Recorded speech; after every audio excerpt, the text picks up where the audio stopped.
there's Quebec bashing, so on and so forth. So this time, I think the most intelligent way of dealing with this is to to pursue the work which is being done in Quebec itself.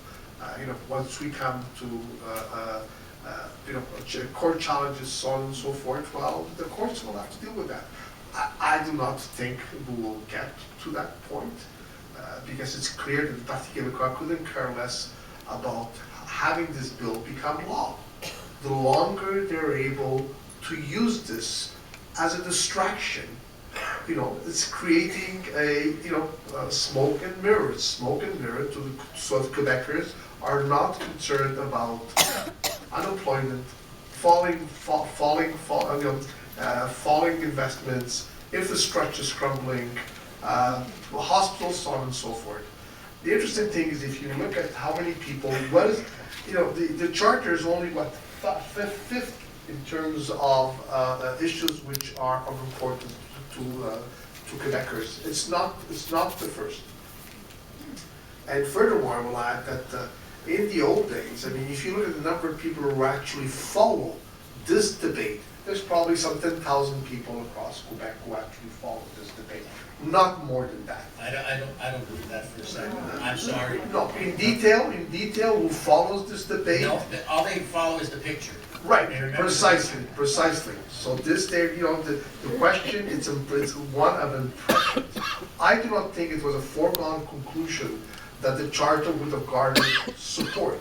It became a foregone conclusion when some political missteps occurred, okay, and it muddied the waters and it created a reaction. There was not a foregone conclusion because support for the charter had actually gone down.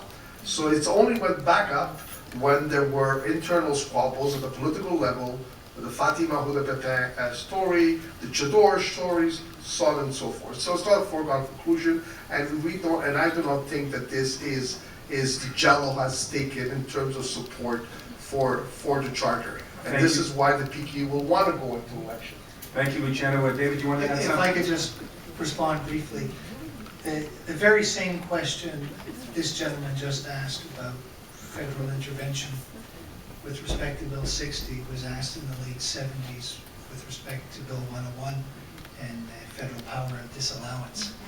And Trudeau decided that it would have been imprudent for the government to disallow the language law.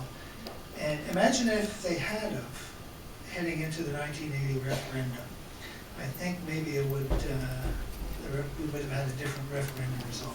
I think it's wise for the federal government to be discreet and recognize that it has, the speaking will be done by the federal charter in the court in the same way that it has on other contentious issues.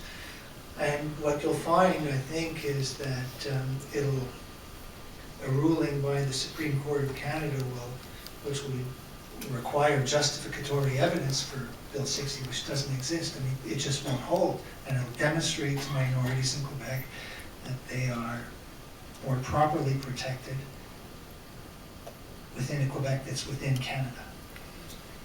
Thank you.